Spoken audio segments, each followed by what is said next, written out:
Hi everyone, and welcome to this Innovating for Good YouTube live session. I'm Chris Ernie from the UNHCR Innovation team.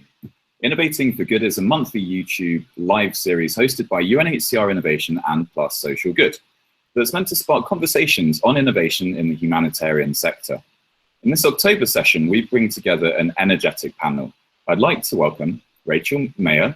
Rachel's a media and communications professional with extensive experience as a producer, manager, and trainer on projects in Australia, Greece, Afghanistan, Sierra Leone, Liberia, and Sri Lanka, with a focus on human rights, migration, and conflict. She's worked as a project director and consultant in humanitarian and media development contexts, now for UNHCR in Greece, previously with the Internews Network, BBC Media Action, and Overseas Consulting, specializing in areas in access to information, freedom of expression, new media, technology, and advocacy initiatives. Secondly, I'd like to introduce Paula Schwartz. Paula created a mobile think tank called the Startup Boat to build innovative solutions to the refugee crisis in Europe. On Startup Boats, innovators of different fields come together at border regions within Europe where previously high numbers of refugees were arriving. Out of Startup Boats have grown different solutions in the areas of healthcare, fintech, shelter innovation, connectivity, crisis management, and mobility that have had a total of 2 million users so far. Paula co-initiated the project refugeehost.com during Startup Boat in Greece, together with Danielle Cadenal. Lastly, I'd like to introduce you to Mike Butcher. Mike Butcher's day job is as a journalist and editor-at-large of TechCrunch, the breaking news website about the high-tech world. Mike has been named one of the most influential people in European technology by Wired magazine and is a regular broadcaster with CNN and the BBC, among others. He's been an advisor on tech startups to the British Prime Minister and also the Mayor of London. But in this context, he's the founder of the charity techfugees.com, which seeks to inform and ignite the tech startup world and technologists to the issues faced by refugees and refugee NGOs. Today, we're going to take a deeper look at the role of the tech startup communities in responding to humanitarian crises.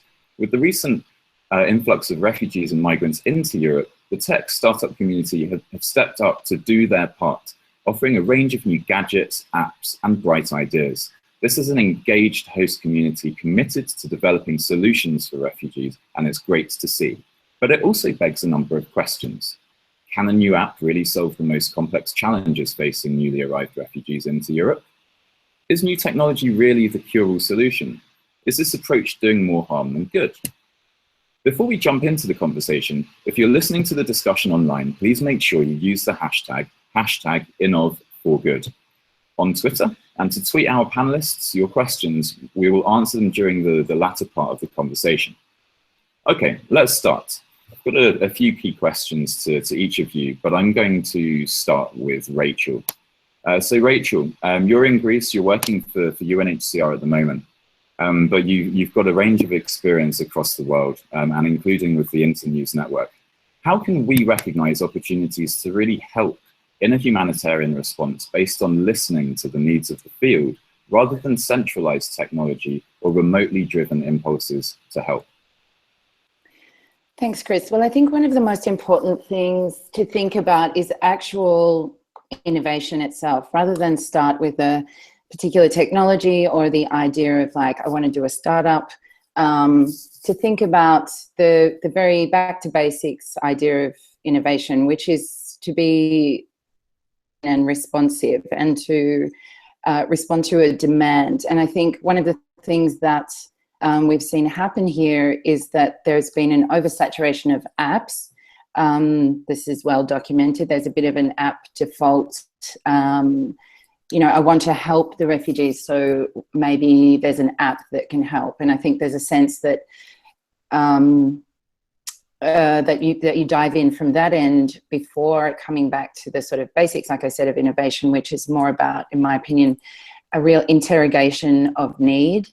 And to actually get into the field somehow and to really understand what people are missing in their lives. And quite often, I mean, very much when I talk to people here about this question, people still need connectivity. What's missing is Wi-Fi. That's you know, there's a few people working on that very well. There's a connectivity project, but it's still slow. People will tell you the first thing they want is Wi-Fi. After that, yes, there's a concept that smartphones have proliferated and that everyone has one. Smartphones I've seen in refugee sites here that have a smashed screen. So, I mean, very practically, Wi-Fi and phones are still so fundamental to people and still needed more than apps. Because one of the other things, and I'll stop here, is that people need access to services and they need human responses. So in a minute I can talk about some recommendations that we've sort of recognized here, but I think one of the fundamental things to recognize is that an app cannot get your daughter to a doctor to get her an appointment for surgery because she needs that, or help you understand, or, you know, give you access to a legal procedure that will tell you about your life. And these are much more about technology, but that's the sort of opening, I guess, comments from here. Okay, thank you. Thanks very much, Rachel. Very interesting points, very prevalent.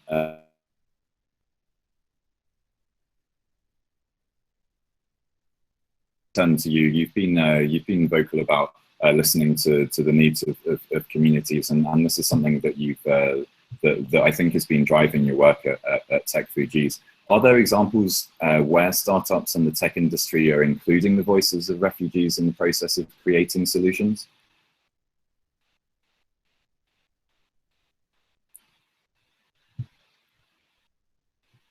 Mike, just before you carry on, you're just still on mic, on mute. Sorry. Sorry about that. Technology. I'm supposed to be good at this.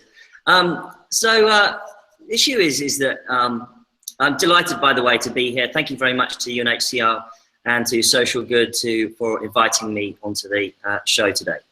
The issue is, and I completely concur that with Rachel, that there has been a massive proliferation of apps and things, and that's entirely understandable, because what we're talking about is a very engaged community in the technology world, and they would love to do their bit to help refugees and to help NGOs. Obviously, for the last year or so, we've seen some terrible images on our TV screens and across all media. And what seemed to happen was an overwhelming kind of desire by the tech community to get involved, and that's totally understandable. What actually happened, I think there's a timeline here, and as somebody who created a community organization, a volunteer group called Tech4Gs to try and corral this enthusiasm, quite clearly what happened was that there was enormous amounts of interest. What can we do? Let's do hackathons, let's create apps. You know, all these refugees are wandering around with smartphones, and that's, you know, real opportunity. It's the 21st century. It's not 1939. It's not 1945. There must be something we can do. That's entirely understandable. I think the initial wave was, let's get people in a room and let's kind of like try and imagine what it's like to be a refugee. And because a lot of these guys didn't really have access to refugees and hadn't necessarily reached out to NGOs. What happened over the next few weeks and months, and this is what we tried to do at Tech4Gs, was to have a real conference, real hackathons, co-create with NGOs, co-create, also find refugees and get them involved in the projects.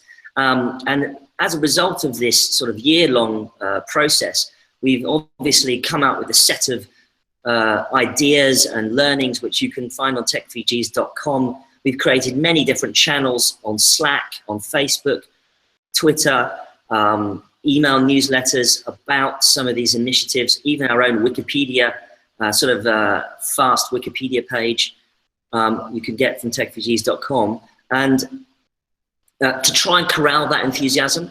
Now, the issue to really address this is that there has been an oversaturation of apps. In the technology world, that's not a bad thing, because innovation means that, you get to basically create lots of things. Some of them work, some of them don't.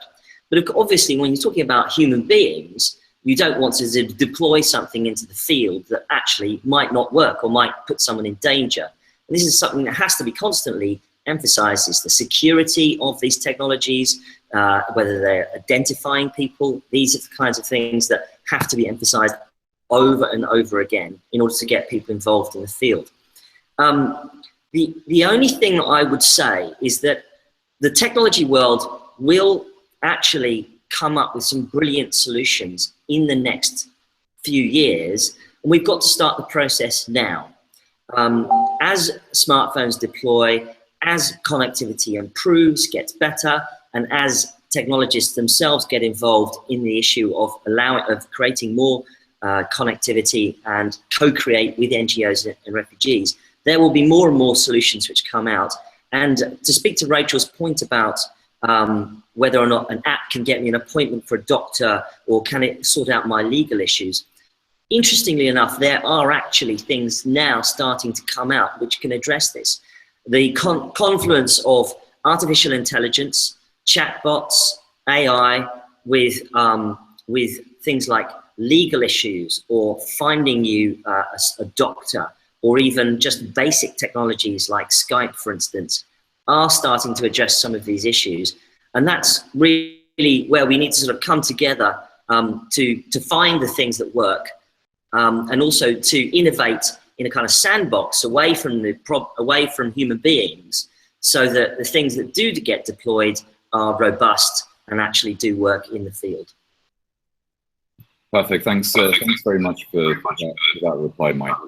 I wanted to bring Paula into this conversation as well, from where you are currently in Singapore, Paula. So I wanted to ask you, do you think that there have been more tech startups focusing on humanitarian relief than before? And then secondly, what makes these special? I mean, hasn't this been happening across, for example, Africa for the last few decades in any case? But let's start with the first question. Have there been more tech startups focusing on humanitarian relief than before? Over to you, Paula. Paula from Startup Boat. Yes, thank you very much, Chris. I'm actually in Jakarta, returning from a expansion of the Startup Boat to Asia, and I deeply apologize for the fact that I'm in a car, but I'm heading to the next Startup Boat in Greece right as we speak. Concerning your question, of course, as Mike already mentioned, there have been a lot of tools that were developed simply also because people feel very closely to the topic. Developers nowadays around the world really are becoming more and more. So you can learn to code at home in areas also that are not affected in any way by this phenomenon.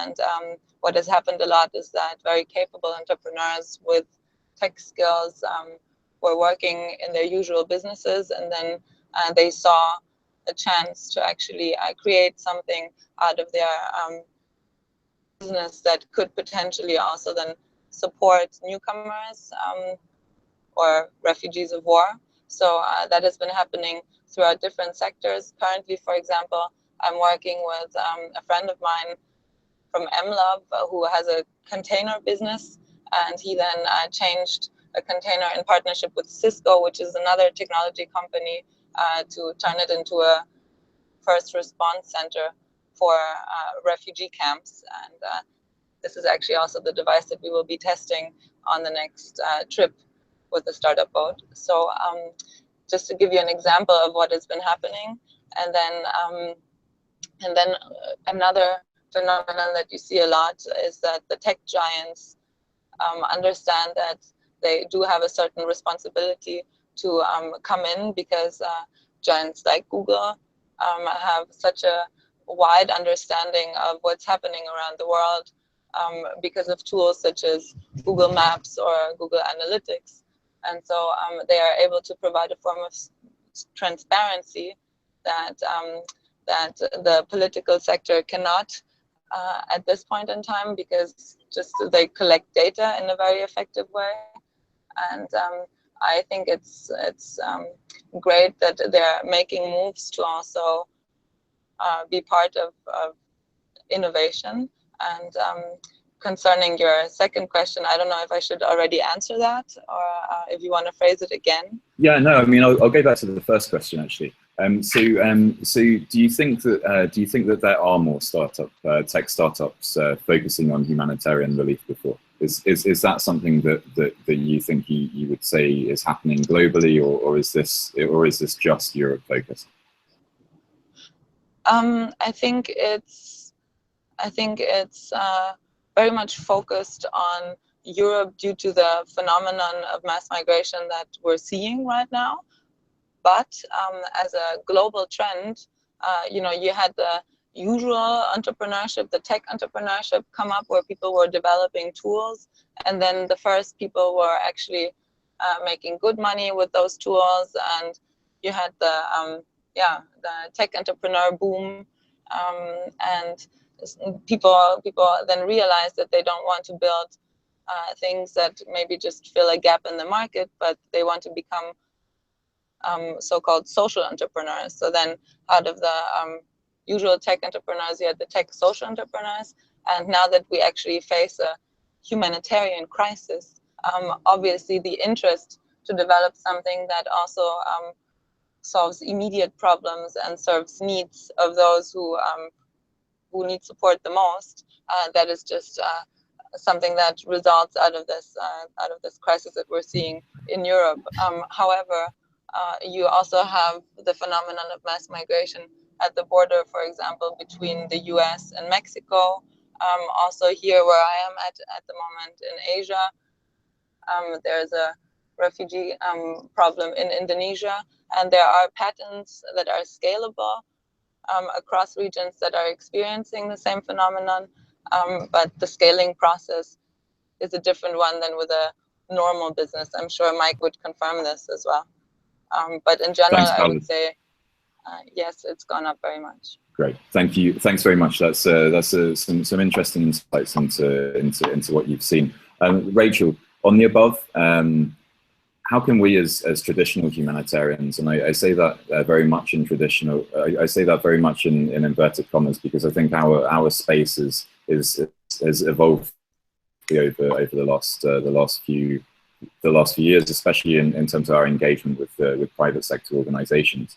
But how can we as more traditional humanitarians partner with startup organizations and movements such as Startup Boat, or such as Tech Fugees, or any of the startups that we saw in the Europe crisis? Over to you, Rachel, from UNHCR, now previously of Internews. Yeah, thanks, Chris. I'd just like to respond a little bit to some of those points that Paula and Mike have made, because I think there's something interesting that happens when we divide. You know, the humanitarians are sort of out there and they've got their sleeves rolled up and they're in the field working with people trying to help. And then there's this sort of idea that, I mean, yes, as you say, we're not separated. There's not a separate sort of group of people who, and there's no connection. I think there is, obviously there's experts in each of those fields, and there is a lot of crossover, more so than there used to be. But I still think back to my first point about, I think there needs to be a really deep interrogation of what it means to help. And I think this is the same for humanitarians as it is for technologists or people who are interested in setting up a startup or developing an app or using technology to provide assistance. And in the same way that humanitarians within our own sector are forced to interrogate our own motives and how useful we are. It's like, you know, I want to get in there, I want to help the migrants that are coming to Europe, go to Lesbos and, you know, and work in that capacity. The same thing I think has to happen with technology. While I completely embrace and endorse its potential, I still think that there's, even Paula, that you're talking about people going, well, we've got these skills or technology at our fingertips, we want to help, it'll be good for our business. That's fine. But I do talk to people here who say, but what does it do for me? So I think there's just a sort of a bit of an existential question for all of us there. Just to put that there. What I do think is that there's an enormous amount of value, I think, for technology to support humanitarians better in the management of information for the rapid processing of asylum claims, so that cases are not, you know, put on a pile and not, you know, not dealt with quickly. There's many host and destination countries, Greece is one of them, where there is not necessarily as much capacity or preparation as there be if to process people's not just their asylum issues, but their health, their education, their shelter. I mean, I was interested in Paolo talking about the container project, because that's actually where people's needs are. They're worried about winter. They're worried about, of course, there's, you know, calling home and things like that, but there's very basic fundamental needs and issues of dignity that I do think that the tech community could really support humanitarians with, because a lot of it is about management and coordination. And the last point I'll make is that in all of this, what I really think that to see the technology community focusing on is human-centered, not just human-centered design, but human-centered solutions, where there's people built into the process. Apps are fantastic. Build in the capacity for people to come and teach people how to use things, or train people, or personally with the app in hand. And that's where I just think, you know, we just really have to build the human interaction back into these methods of supporting. And I think, I mean, I think technology has that capacity, obviously, but I think without humans bringing it, it just doesn't have as much impact as it otherwise would. Thanks, Rachel. I wanted to actually follow up with Mike here, because I think some of the points that he'd made earlier about you know, we need to invest now. We need to invest the work now, and then we, you know, basically we may reap the rewards later on. So I wanted to ask you, Mike. Fine, I could ask you how can we use how can innovation use technology to drive useful responses? And I think that you probably have quite a long list of things that already exist out there. What I'm wondering is what you think. Yeah, no, absolutely. So we can start with that. But what I want to segue into is what you see the technology space being in 5 years' time, and that's because that's what we should be heading towards. So let's start first of all, because I asked that question because it links into what Rachel was saying about our kind of combined understandings of the protection space, the combined understandings of the needs of people, and you know, often we'll be coming up at this from a couple different directions. So let's start with, you know, some of the most prevalent examples that you've seen recently, and then I'd like you, if you could, take us through what you see the next 5 years looking like, if that's okay. Yeah, sure. Well, let's give you some examples of what's going on out there. For instance, in the last year, you've seen some startups trying to address connectivity, and there's some fantastic initiatives out there. A chap called Everbot has been running a brilliant initiative to get people connected up in Lesbos and some of the Greek islands. But also, you had people in the Balkans, technologists in the Balkans, coming up with some ideas. So there was a company, or a bunch of geeks basically, who hacked together a thing called Meshpoint, which was a rugged mobile Wi-Fi. Literally put it on their back on a rucksack with a bunch of big batteries and SIM cards, and literally walked around with a Wi-Fi node to allow refugees who were landing at the point, this is talking a few months to a year ago, to allow them mobile Wi-Fi. Lots of initiatives around mobile Wi-Fi and connectivity. At the very sort of far end of things, there's now actually a startup now out of London called Aid Tech, which is being deployed in Lebanon as a test at the moment. And the idea there was to use the blockchain plus vouchers. So vouchers with a QR code, which could be read with a smartphone app. That reading, data was connected to the blockchain, which is the global network which powers Bitcoin, which could then register whether or not aid had actually been delivered to that individual using these vouchers connected to the blockchain. This is very, very cutting edge stuff. And obviously it's very early days, but it's fascinating to see that people are actually trying to test these kinds of things in the field. Now there's some more practical things in the education field. Coding classes, simple coding classes. This is usually for refugees who've arrived somewhere. So the REDI School, R-E-D-I, REDI School in Berlin has been training up about someone between 50 and 100 Syrian and other refugees in Berlin, turning them into high-skilled contributors to the German economy and the German society there. So education, fantastic, both, and we're talking, and then you've got, of course, Iraq Recoded, or it's been recently recalled, Iraq Recoded is now recently renamed just Recoded, which is going to be training up 150 Iraqis and displaced people in refugee camps in Iraq. In the health sector, you've got an actual commercial startup called MedShare, M-E-D-S-H-R, which is a startup outside of London, which is a little bit like Instagram for doctors. It's kind of like, what's this? Does anyone know?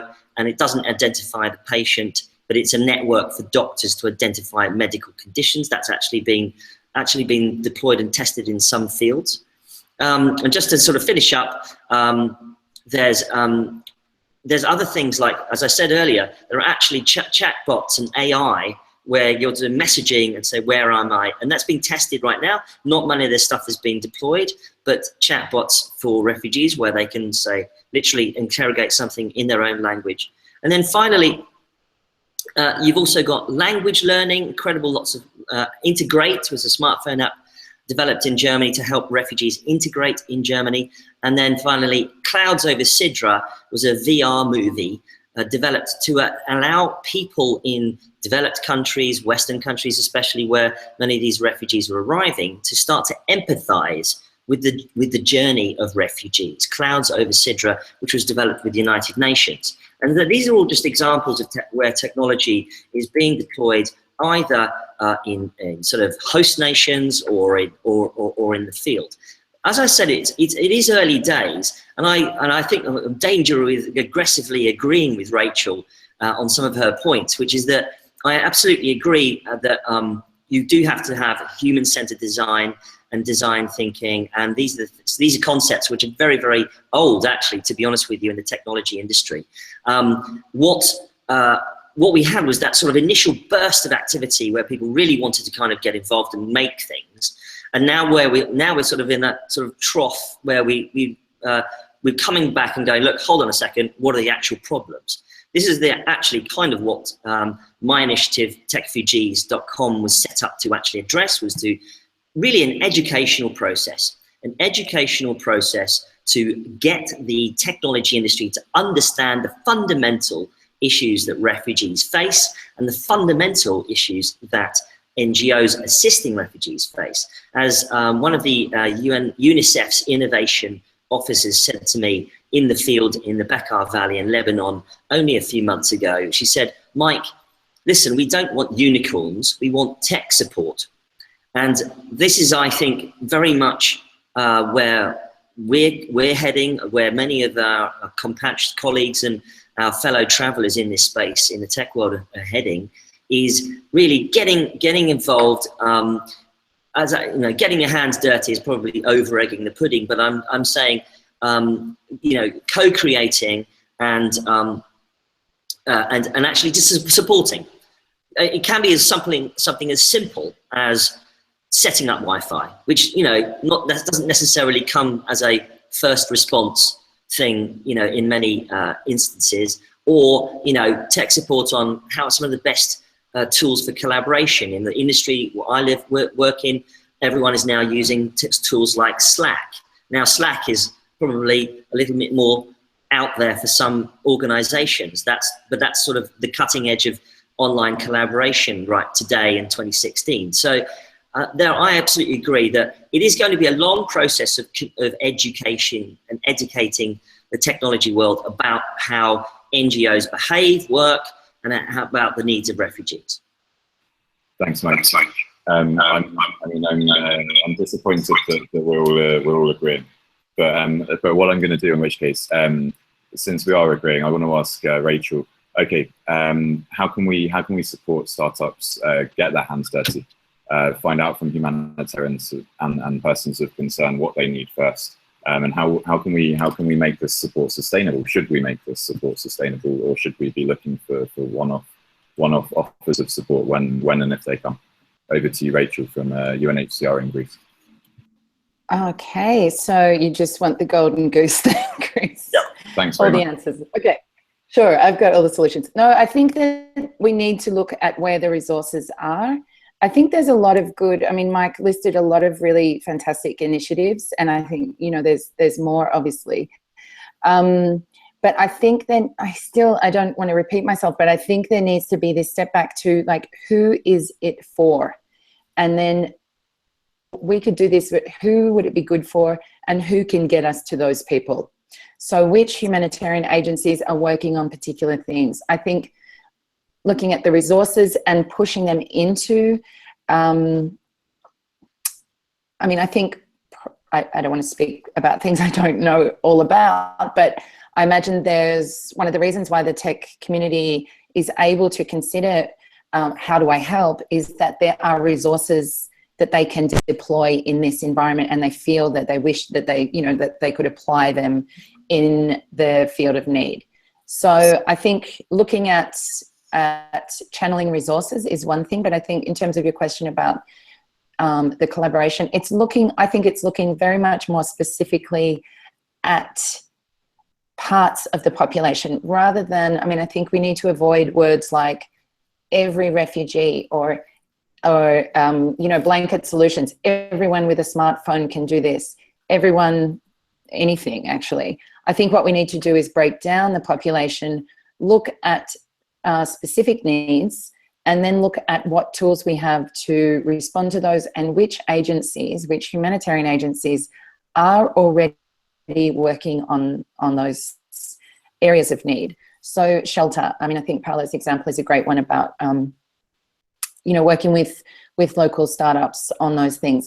I think looking, specifically at, you know, the health needs of, say, the female population in Greece. Okay, where is it missing? It's in the system of, you know, of the hospital system in Greece needs support. Can we channel the resources there?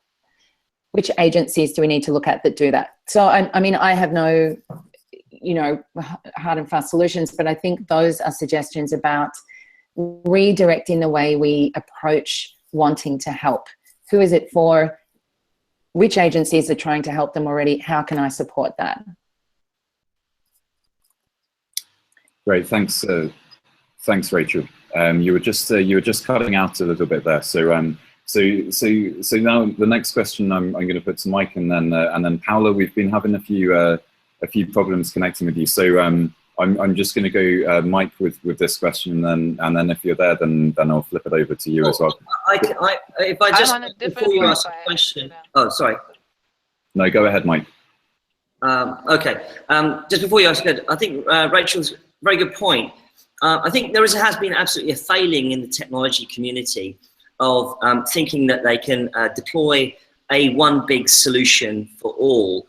One of the big education projects that has to happen, that has to sort of bridge these two divides of NGOs and the technology world, is that each refugee scenario is different in lots of different contexts.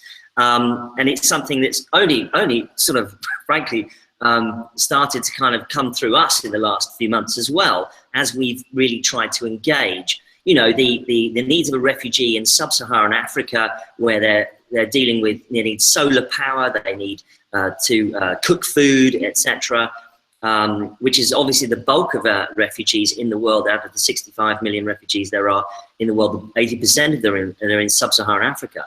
That's a different scenario to a refugee in Greece, or a refugee in Berlin. Totally different scenario, and we have to address technological solutions in those different scenarios which aid. Now, that's an educational process, that's an engagement process, and startups and the entrepreneurs and the people who want to engage with that need to be cognizant of that. That's what we emphasize all the time with tech refugees. But also, I want to say one thing, which is this, which is that there is this thing about technology which loves disruption. We love to literally leap forward 5 years into the future with something crazy that might just work. And I think that's where a lot of our technology kind of thinking comes from, the sort of technology utopianism, shall we say. And that's sort of total Silicon Valley. That's exactly what we're about. And I don't think that's something to be, dismissed. It's actually useful. The point is don't deploy something that's going to hurt somebody just because it's cool and fun and interesting. Deploy something that's that you can sandbox, in a kind of an environment and then test it. And I think that, where there's a divide between how a frustration amongst NGOs who work with technologists is that they're trying to jump 5 years ahead when there are real problems on the ground that have to be dealt with. There is a health agency in Lesbos that has to be dealt with, and they do not have, modern computers or something. And, so there's no use deploying things for smartphones all the time when it ain't going to happen. So there is an absolute divide. The question is managing that enthusiasm and managing that the deployment of those resources and really getting that conversation going, frankly. Thanks, Mike. Technology utopianism. It's a new one for me. But so this one back to you again, because you're already alluding to this. Different refugee situations are very, very different. What we saw in Europe, particularly in 2015, is very different to what we see in Uganda in 2016. We have very different backgrounds of people who are crossing international borders, and we have different terrains, different host governments, and so on and so forth. Most of the world's refugees do reside in the world's poorest nations. That's not a secret. So are the tech refugees movements, or some of the startups that you talk to on a regular basis, are they thinking about expanding beyond Europe, or will we see this focus upon Europe kind of sustained in the next few years? And I think we've lost Mike, which is a bit of a shame. So I'm going to flip this one over to you, Paula. To make. Yeah, actually, can you hear me? Is that we can hear you. Okay. Okay, I will be slow in my response. So about the tech community, what's interesting about the behavior of an entrepreneur is that usually it's about growth, and it's about percentage of growth month over month. And what we have to understand when it comes to humanitarian projects is that if a solution is not needed, that's actually a good thing. So even if you develop something that might work for a certain period of time, if it's not needed anymore, then don't try and keep it alive, but really say that it was something that was good for the time being and that served a purpose. But if a solution is not relevant anymore, then that's also fine. And regarding Mike's point of that a refugee in Africa or here in Asia faces another scenario than in Europe, that's also true. But we are living in a phenomenon that is systemic. So you have different sectors that are affected, such as healthcare, as he said. And for example, telehealth, like remote healthcare, is also a very big topic in Africa, where you don't have such high numbers of doctors, also in rural areas. So if you use telehealth to contact a doctor to find out are these first symptoms severe, and then also potentially to link learning to that, so that people can actually doing courses. I'm not saying become a doctor over your phone. I hope this is possible at some point in time, but not yet. But at least you can take some basic education, and then you have fintech. Then I've been looking into very interesting devices or applications that enable you to understand in a better way if you are traumatized or not, so that people can actually self-check themselves. And also in the field of psychology and psychological support, there is a lot of remote solutions that that are very interesting. So I think even though, yes, the scenarios are different, this topic of applicability in different regions of the world is a very important one. Thanks, Paula. That's great. I want to Mike's back, so I want to ask him the question that I was trying to earlier, and then we're going to take a Twitter question from the audience that I'm going to pass on to Rachel. Mike, different refugee situations require different responses. We've seen a fantastic response from civil society in Europe over the last year or so. Do you expect some of these startups to expand beyond Europe and go to some of the other regions of the world where we see very, very high numbers of refugees? Absolutely. I think in a way you've got to think about the fact that that what happened over the last year. Although it's shameful that the technology industry didn't really get much more involved earlier on, but in a way this was a sort of a gateway drug, shall we say, to to getting technologists to start thinking about how they can help. And many of the startups that I speak to in my professional work with TechCrunch didn't realize, for instance, that they had technology that might actually assist people in the field. For instance, Busu, a startup here in London, language learning app, fast-tracked the deployment of its Arab learning language speaking application, allowing people to learn Arabic or to learn German from Arabic to German or Arabic to English. They fast-tracked that deployment. So there are commercial organizations trying to think about these things, and as well as, shall we say, the more sort of hacker engineer guys who come out through many of the hackathons or events where people are spinning up applications and things like that. And so it is going to be a learning process. It's going to take a long time, much longer than we think, over the next 5-10 years. The World Economic Forum has identified migration and forced migration to be one of the biggest issues facing the planet because of climate change, because of global conflict. And so it's not going away anytime soon. And the one thing about technology is that it scales. The traditional approaches to migration and to refugees are fantastic, and many have obviously been incredibly efficient, and in some instances less efficient in others. But we've got to marry these two worlds in order to be able to scale the solutions over the next few years. Thanks, Mike. I couldn't agree more. But if I may, I'm going to thank you, Paula. I'm just gonna revert to a Twitter question if I can, and just noting that we're running out of a little bit of time, so I want our audience to be able to put a question to us as well. This is from Baber. She's asking, how do you engage the private sector in the humanitarian field? And secondly, how do you convince them to invest in it? So I'm going to flip this one over to you, Rachel. With UNHCR in Greece. So I'm going to repeat that question for you. How do you engage the private sector in the humanitarian field? And secondly, how do you convince them to invest in it? Wow. I mean, I'm not sure I'm the person to answer this. I mean, I think the private sector has really a lot to offer and a lot to benefit from having a healthy global population.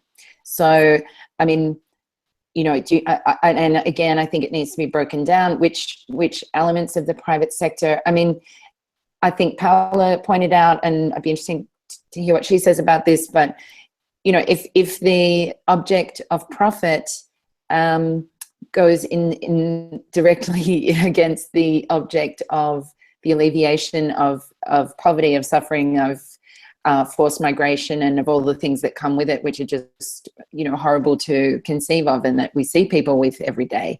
I mean, we need to overcome that, I suppose, and I think that comes through home country advocacy, through governmental advocacy. I think it comes through putting pressure on at a very home and local level, in your own sort of democratic system and in your own commercial systems. Like, I mean, I don't know. I suppose that's, a philosophical answer, but I don't think there's any, obvious solutions without breaking that down.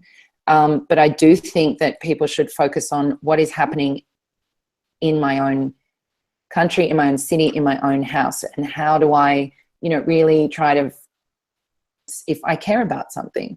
And I suppose that's what our political and sort of economic systems are designed around, those concepts. I mean, I made that very broad. I don't have a practical answer to that. No problem at all. Your thoughts, philosophical or not, are insightful. Okay, listen. I know that Rachel, you need to shoot off. I think you've got an important meeting to attend to. So I'm actually gonna close here. You want a quick answer? Yeah, go on, Mike. I also want to answer something. Yeah, go for it, Paula.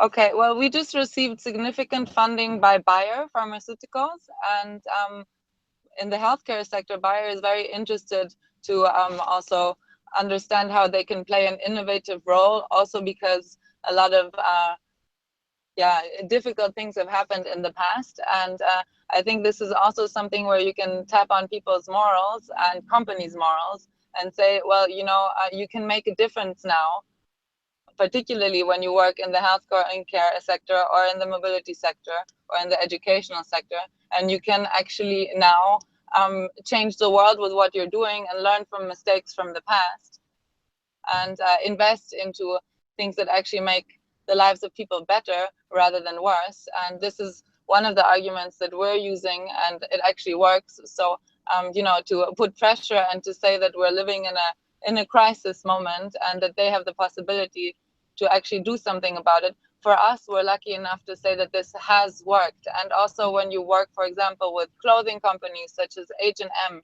they have so much stock that they're not selling, that is just lying around for no reason. The amount of in-kind donations that could be organized and could go into refugee camps is amazing. And I don't understand why this is not happening more, to be honest. Also, when it comes to things like coding classes that Mike mentioned that need tech tools, but also that need basic things like furniture. So, look for what can be given and build a system around it that actually organizes these things. And I think here, for example, there are also very interesting things that, could be a little bit like Amazon, that actually organize donations, and this is technology based, so it's just about logistics.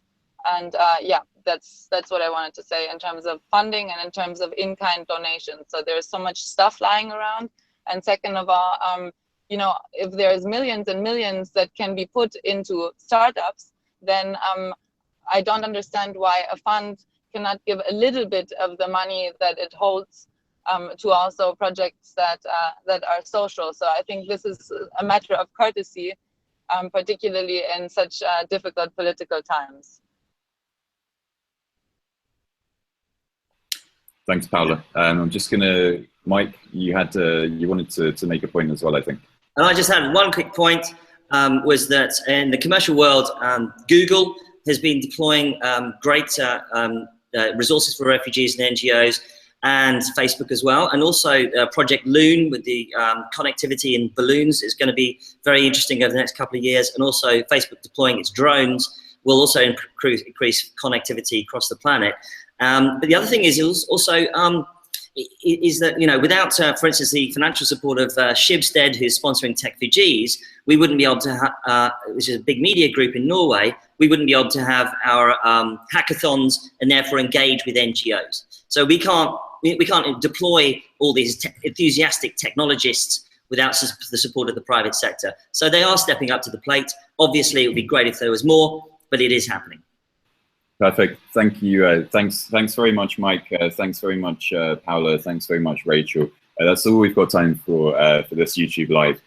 So I want to thank you from the bottom of my heart for joining us today. You've been wonderful. It's been a very interesting conversation, and we've We've spoken about the whole length and breadth of tech startups, particularly in response to the Europe refugee crisis. Thanks also to the viewers, people on social media who have been engaging with us. If you do have more thoughts, we encourage you to continue the discussion on Twitter using the hashtag Innov4Good. This hangout will also be available online on our YouTube channels. So this is the Plus Social Good as well as the UNHCR Innovation YouTube channels. My name's Chris Ernie with UNHCR Innovation. Thanks very much. Thank you. Thank you.